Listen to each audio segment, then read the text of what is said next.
You drank much of that water? You still got it going? Okay. My guy rolled in with like a 5-gallon bucket of water. I said, what are you doing with that? Thought maybe it was baptism Sunday or something. It's good to see everybody. Is there anybody that I haven't met that's here? If I haven't met you, raise your hand up. Okay, and that's your fault.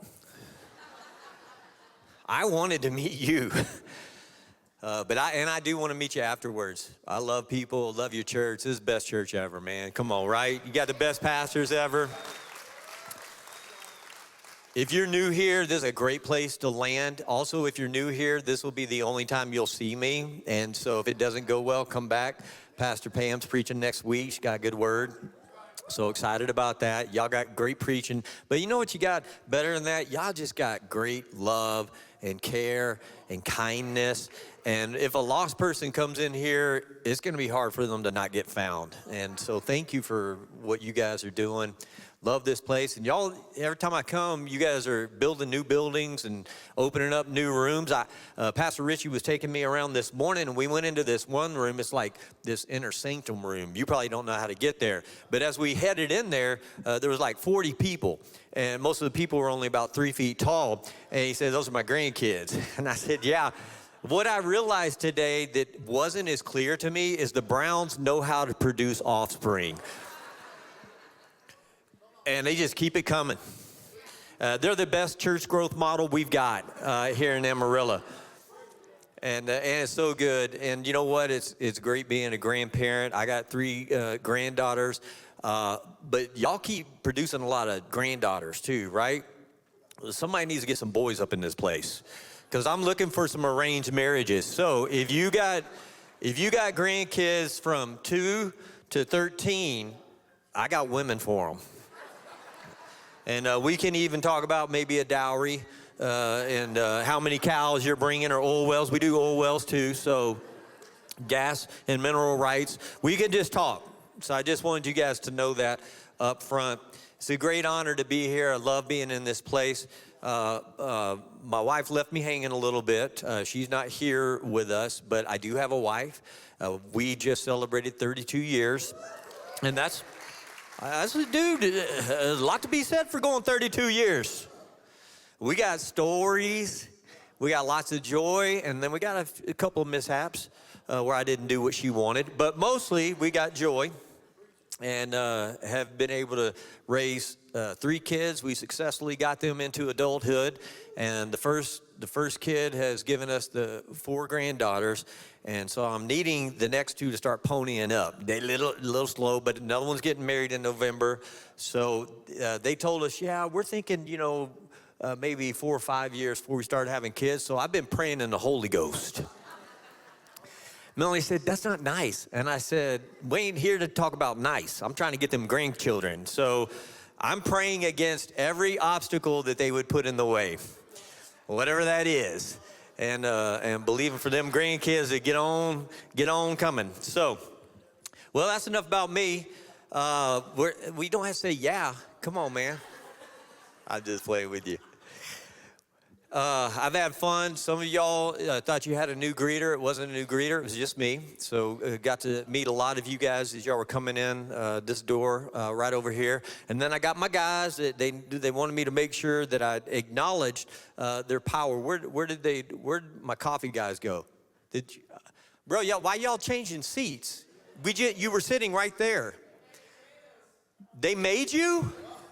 Because y'all were sloshing that coffee around. They were tired of getting it on them. Yeah, these guys, how many of you are above 50 in here? That's a beautiful crowd right there, you know what I'm saying? Y'all remember the suicides where you get one of every flavor drinks? Y'all remember those days? That's what these dudes were doing at the coffee bar back there. Because y'all got like 27 different creams, and so they were dumping creams in for like 10 minutes, and then they did a splash of coffee right across the top.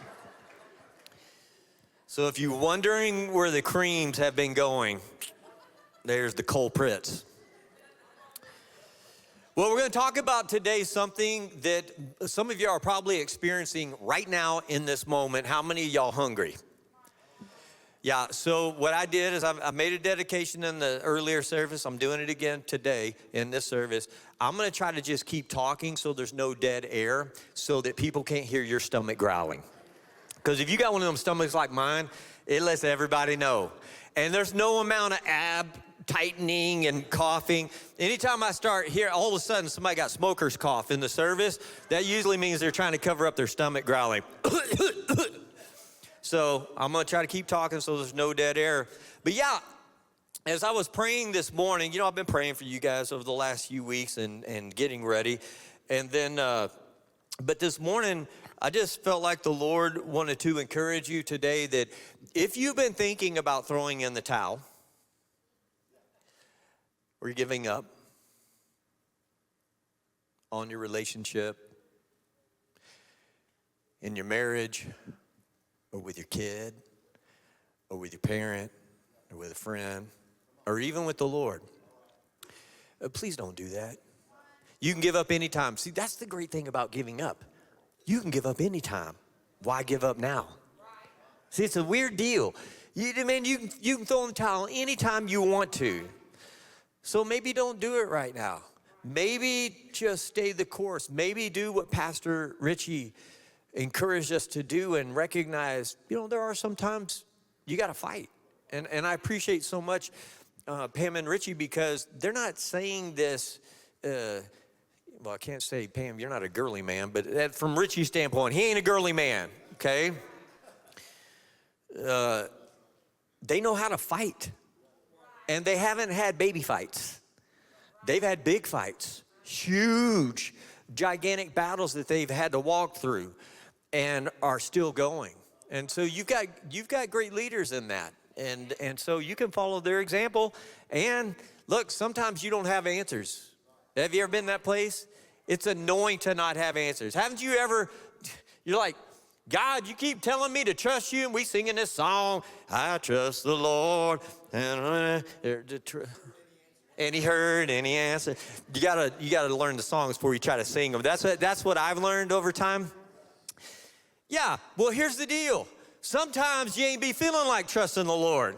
You ever been in that moment where your kids are blowing up and you're going, I've been trusting you, but ain't nothing changing. Well, that's why the Bible says in Proverbs chapter 3, trust in the Lord with all your heart. Lean not on your own understanding, okay? But in all your ways acknowledge him, and he will direct your paths. Now, there's another version that you may not have memorized, but it says he'll straighten out your path. It's like as you're coming around a corner, he straightens it out. But we're trying to control the outcomes a lot. That's when we start losing our trust, when we're trying to control the outcomes, trying to wrangle God into our will instead of surrendering and submitting to his will. So I just want to encourage you because as we were singing that song, I had to just like sit down and pray. So there's a couple things going on, like with my kids and my grandkids, and dude, it's hard not to try to control the outcomes. Y'all know what I'm talking about? It's hard. And I just had to sit down and go, well, Lord, it's hard to trust you because you ain't doing it in the timing that I need. So, okay, you can trust the Lord. He will answer your prayer. I'm going to be honest with you. Some of y'all didn't know this. He's smarter than you. So he knows timing a little better than you. But it is hard. So I acknowledge that today, okay? And I just wanted to encourage, felt like the Lord wanted to encourage you. Don't throw in the towel. Keep going. Don't give up. And if you feel like you've been flying solo, you need to share that with somebody. Dude, you are not called to be a solo. You're just not, man. We need each other. It's a weird thing. You need God, but you need human beings too. So now's a great day to acknowledge that. So we're going to talk about hunger. Everybody say hunger. Yeah. Now, one of the things I told them in the first service, I like an interactive time because I like you to not fall asleep if possible. And so most of my questions are really easy. It's either God or it's the most simple, like everybody's going to know the answer to this thing. And so a lot of times I'll say something like, hey, tell your friend next to you, hunger. And so, but if you don't do it, even though there's no stairs right here, I can still jump in my cowboy boots, and I'm gonna come sit on your lap. And I'm gonna preach from there. And I promise you, you'd rather say hunger than have me sit on your lap. Said Pastor Rich, he don't mind if I sit on his lap and just nestle. All right, y'all done being funny? Now we're gonna be serious. Here we go. So for the next few minutes, I wanna share something with you that every single one of us in this place deals with. It's called hunger. Everybody say hunger. Yeah. Here's the first thing. There's only 4 points. Everybody say 4. We got 24 minutes to get through 4 points. I think we can do it, okay? First is this. We're all born hungry. Now, that may be surprising to you, but I'll tell you who it's not surprising to is Denali. This is my granddaughter, Denali. They're going to throw her up on the screen. There she is. And that vagrant mutt sitting next to her is called Petunia. And if you notice, her eyes are going different directions. I don't know why it's like that, but that's a great indication of who she really is. Now, Denali in that moment is doing something that she does all the time, eat. Bro, she be eating all the time. Doesn't matter how many times we feed her, she wants a snack. She wants a snack. She wants a milk. She wants a bar. And as she's gotten better at communicating, most of the time she can tell you what she wants, but every once in a while she gets kind of tongue-tied. And you go like 10 minutes, you have no idea. But what she likes to do is she likes to nestle up to the pantry. She would prefer, instead of her telling you what she wants, she likes to just look and kind of window shop and just start grabbing stuff. So, you know, we have to deal with that. But like every single human that has ever drawn breath, Denali was born hungry. She has an insatiable hunger for food, but not just food, for life, for everything about it. And it's constantly driving her to feed those hungers. It's compelling her to work, to learn, and to grow. And here's the deal. We're all born with that same design. Because guess what? You may not know, Denali's human, and we're human. And God put that in us. And we have this complex web. Everybody say complex. Yeah, it's hard. I don't even know how to explain it because I'm not a complex dude. But we have this complex web of physical, mental, emotional, and spiritual hungers. Here's what's fascinating about babies like Denali. They don't really view their pursuit of satisfying those hungers. They don't see that growth as work. Like, you don't hear babies griping a lot about the work they got to put in. Now, they will cry every once in a while if they get overworked. Who are the grandparents in here? Did you notice when you had grandkids, you kind of calmed your butt down a little bit? I'm sorry, I waited till the very end to say but last time, and I said it early this time. Pam, God, I've been so good today. Because in my church, I do the King James Version. I don't really. Babies ain't waking up in the morning tired to go to work to try to satisfy their hungers. In fact, they don't even complain or get mad about the countless hours that they spend learning to crawl and to form words and to walk. You don't hear them grumbling with each other on the playground, talking about all the things that were required to master language and decode facial expressions. Some of you husbands still trying to decode facial expressions. You've been married 40 years, you ain't figured it out yet. I thought I'd get a lot more amens from the more mature women in the crowd, but that's later. Babies simply respond to their hunger that drives them to grow. It's just the naturalest thing ever. But it shouldn't be surprising. Proverbs tells us this in Proverbs chapter 16, verse 26. The appetite of laborers works for them. Their hunger drives them on. We don't know a lot about this in our world nowadays because we're not fighting on a daily basis just to survive. I mean, sometimes, by the way, I'm not poor. I didn't really grow up poor. Now, we had a lot of,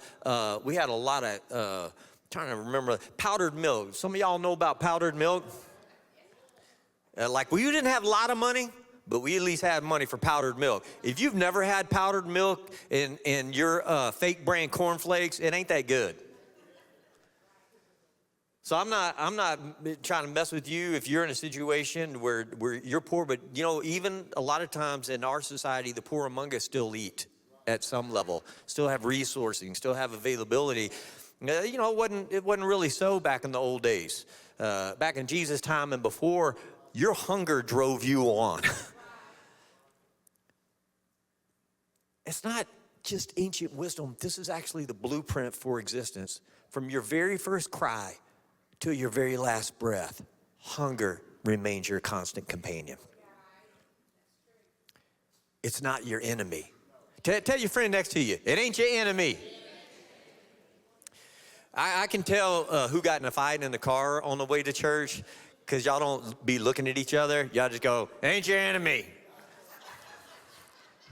Like, you don't want everybody to know that you got in a fight on the way. Dude, me and Melanie got in so many fights on the way to and from church. Why? I know y'all have never done that.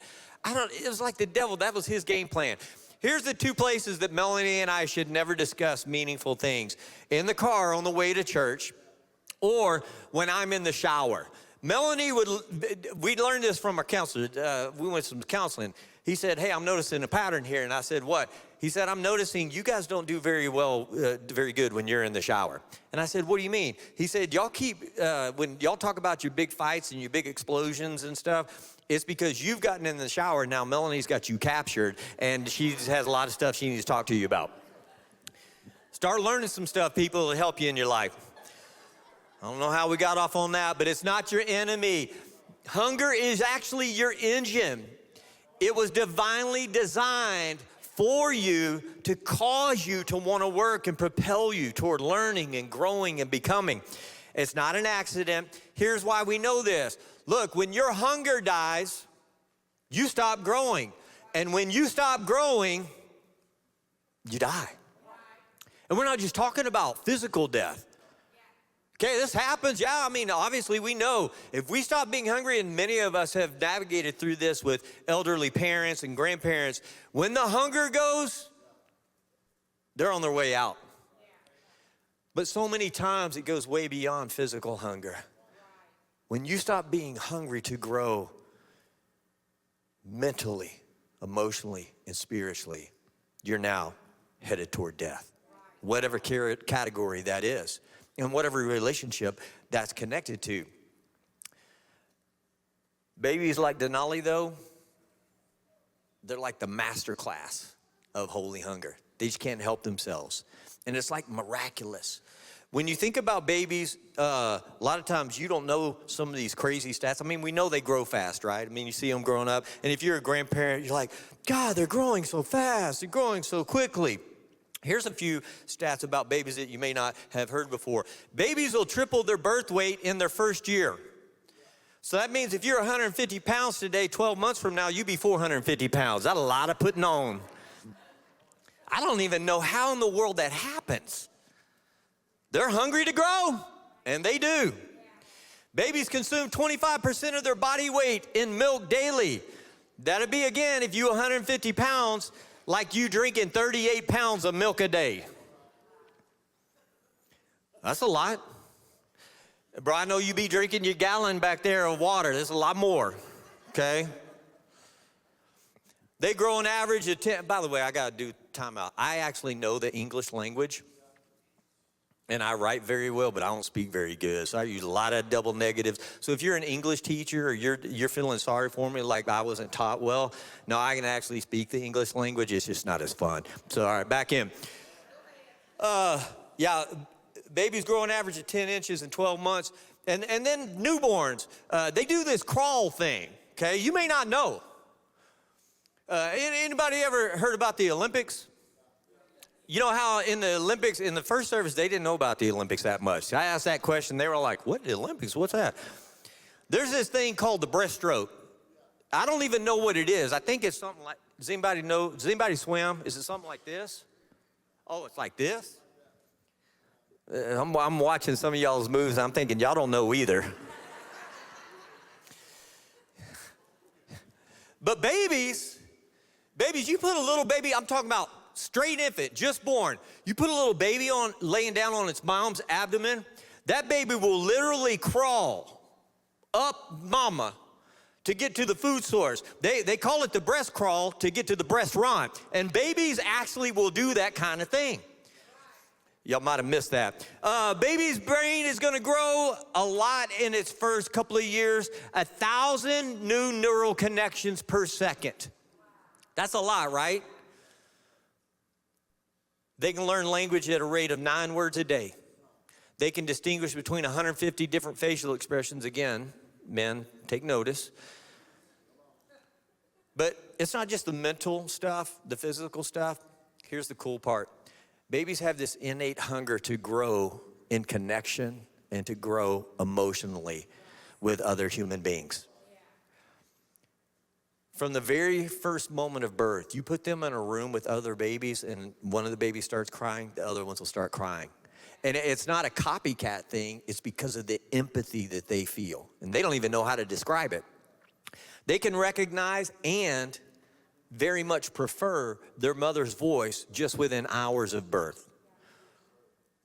And a baby's hunger for social connection is so strong that they prefer human faces over anything, any shape that you put in front of them. So if you start putting different shapes in front of them, they'll always gravitate toward the human face. Why?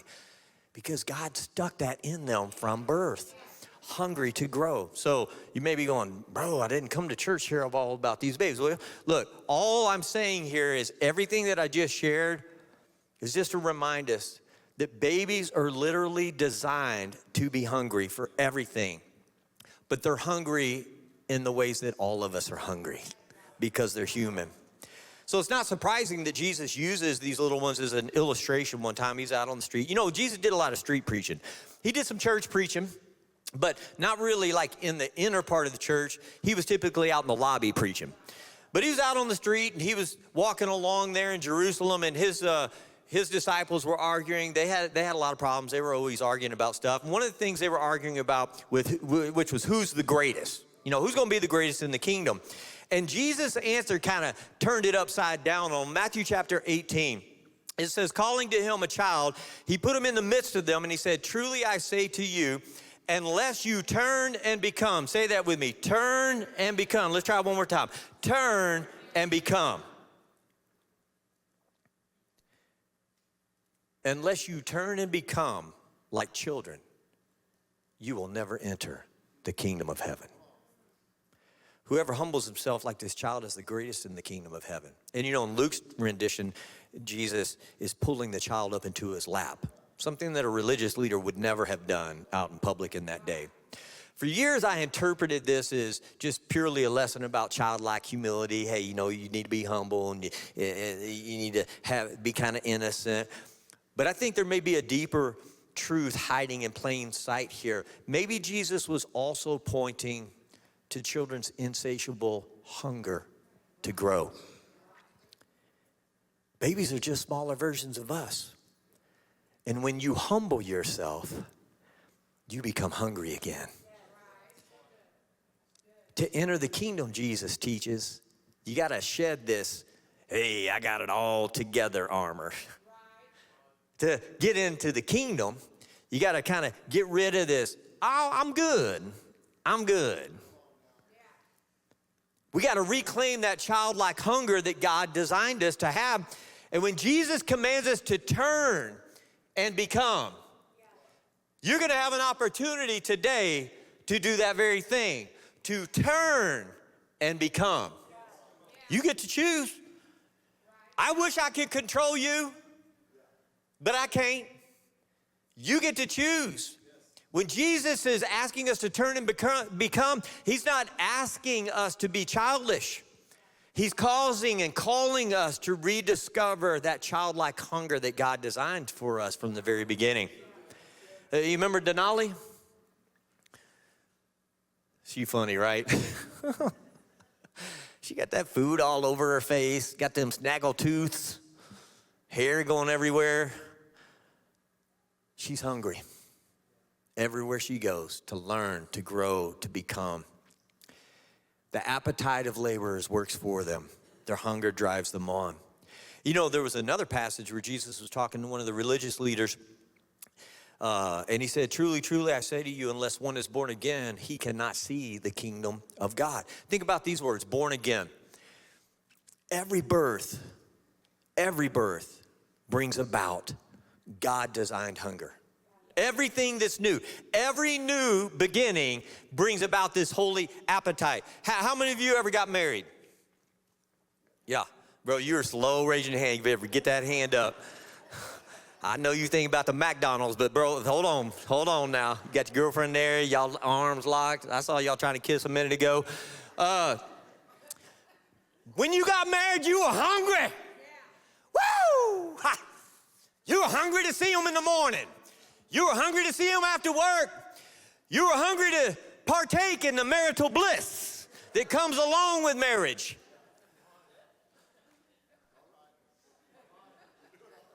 Some of y'all ain't as hungry anymore. Huh? Let me take a drink. When you meet a new friend and you like hit it off, you're kind of hungry to like connect with them. Hey, let's go hang out, man. Let's go eat. Let's go do some stuff together. When you learn a new skill or something, you're hungry to do it again. Y'all got them pickleball courts out there now. Some of y'all ain't played pickleball because you said that's a dumb name. I ain't playing a sport called pickleball. That's a dumb name. I ain't playing. It's fun, man. Pickleball's fun.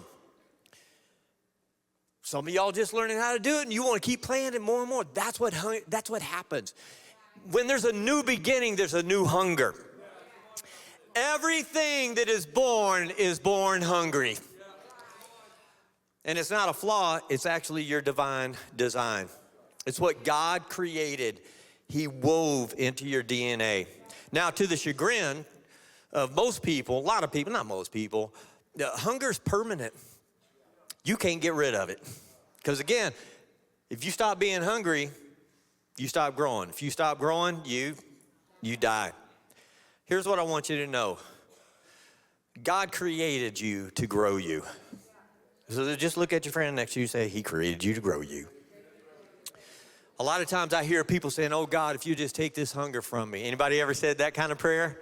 Oh Lord, I could make it if I could just get rid of this hunger. Oh Lord. Some of y'all start every new year, Lord, I'm gonna change this body.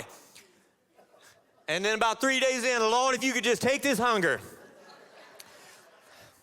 I hear that all the time. Maybe we need to stop asking God to take something that He purposely planted inside of us. Your hunger is not a curse, people. It is a gift. It is an engine. It's a divine, holy catalyst. I want you to let this sink in for a moment. God didn't design you for a life of starvation. He really didn't. He didn't design you even to save you from a life of sin. Think how stupid it would be for me to have kids. So the whole reason I'm having kids is so I can save them from a life of debauchery and chaos and craziness. Isn't that dumb? But a lot of us think that's how this salvation thing is supposed to take place. No, it's not. God didn't create you to save you. Saving you is a step into growing you. If it was just to save you, then we'd do the little altar call thing. That means we'd ask you if you wanted to give your life to Jesus, and then a few people would raise your hand, and we'd say a prayer for you, and then we'd shoot you. Send you on to heaven so you didn't screw stuff up in between getting saved and getting to heaven, right? Then the word would get out. That Amarillo Fellowship, they be shooting people and stuff. Don't go to that church. It'd mess up y'all's invitation culture. It didn't matter how cool your signs and your social media was. Ain't nobody coming to this place. God created you to grow you. But here's the deal. Sometimes when you're hungry, you begin to feed your hunger with unusual things. Here's what you can take to the bank. What you feed your hunger will design your destiny. What you feed your hunger will step by step, moment by moment, design your destiny. Destiny is not a place you go, it's who you become. And if you're here this morning and you're looking at yourself and you're thinking, I'm not that excited about who I'm becoming, I can almost guarantee it's because of what you're feeding your hunger. If you're here this morning and you're angry about how your marriage is working or your relationships are working, I can almost guarantee you it's because what you're feeding your hunger inside those relationships. What you feed your hunger designs your destiny. Every choice, every moment, every opportunity is a moment to either say yes to the Lord, because really there's only three ways. You're either going to feed it from God, you're going to feed it from Satan's counterfeit stuff, or you're going to feed it from humanity. Notice in the clock there, will the twinklers please come to the stage? There's only one of you in this service? Oh man, she's tinkling. She'd be mad when she comes out of that black curtain right there. There she is, folks. Let's give a big hand for our other twinkler. I'm gonna give you a hug later. I'm just messing with you.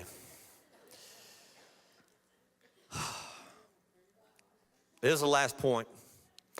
You get to choose how you're gonna feed your hunger. You get to choose meat pots or manna. Now some of y'all go, meat pots, what's a meat pot? Well, you find that in the book of Exodus. Remember, God went and he took Moses and he delivered 1 million people out of Egypt who had been in slavery for 400 years. And they got out there in the desert, and guess what happened? They got what? Hungry. Boy, when you're hungry, you do crazy stuff. When you're hungry, sometimes you have crazy talk. And they got out there and they ran out of food. And they got hungry, and they started chirping. Oh, Lord, Moses, why'd you bring us out here? Well, first of all, you walked out there, so nobody drug you out. Why'd you bring us out here? Wouldn't it have been better if we just stayed in Egypt? Woo, y'all remember Egypt? Oh, yeah, I remember Egypt. Boy, we had them meat pots. Every night, boy, we had them meat pots. Boy, meat pots everywhere, and that bread all in meat pots. See, sometimes when you're out there and you're hungry, you forget what the meat pots of the past really represented. It wasn't just like meatballs. No, their meat pots represented 400 years of slavery. Their meat pots represented hundreds of years of hard labor where their masters didn't give a rip about their lives. Their meat pots represented that their masters were literally killing their babies after they were born. And you want to talk about wish we could go back to the meat pots? See, we forget sometimes when we get out here and start serving and following the Lord, and then we get hungry, we forget what is connected to those meat pots. And God says, hey, guys, y'all looking for meat pots, I want to give you manna that's new every morning, that'll satisfy you and doesn't have all this other crazy stuff connected to it. But it's hard. Guys, I know. I'm a man. But I get hungry. And I have a choice to feed that hunger with God, feed it with Satan's counterfeits, or feed it with humanity's temporal solutions. So our prayer team people gonna come right here. And I've been praying for y'all, man. I wanted this to be a moment where if you were dealing with this, I think there's two big categories. By the way, you can come pray for anything, so I'm not locking you down. If you need something, God's here to answer your prayer and meet you. But specifically, two groups of people. In fact, let's just all stand in this place here. I almost missed it. You see that? Almost missed. I've been trying to follow the rules, man. I almost missed it. Thank y'all for standing. You'd help save me. So here's what we're going to do. We're going to sing a song. And while the worship team's singing, if you're here today and you go, you know what? I actually have been losing my appetite. I'm not hungry like I used to be. I'm not hungry to serve the Lord. I've been kind of feeling like I kind of got it and I'm good. But now that you're bringing it up, I want to go back to that hunger. I want to turn and become like I was. And you know, Revelation talks about it as, hey, you're doing a lot of good stuff, but I have this against you, that you've lost your first love. And if you're here today, please don't miss this window of opportunity. I promise you, McDonald's going to stay open for you. They're going to be patiently awaiting your arrival in a few minutes here. But if you're here this morning and you go, you know what? I want that hunger. And really, I kind of don't want it, but I know I need it. See, sometimes you got to just go, I really don't want it, and I do want to hurry up and beat everybody to the McDonald's, but you know what? I need that. Step out from where you are. And there's people going to pray for you. Second group of people, you've been feeding that hunger on a lot of stuff that you know is not nourishing you. You know, the human body, we can eat cardboard, but to what end? The body can actually digest cardboard. Isn't that crazy? But to what end? And you would acknowledge and accept, my guy, you'd acknowledge and accept, hey,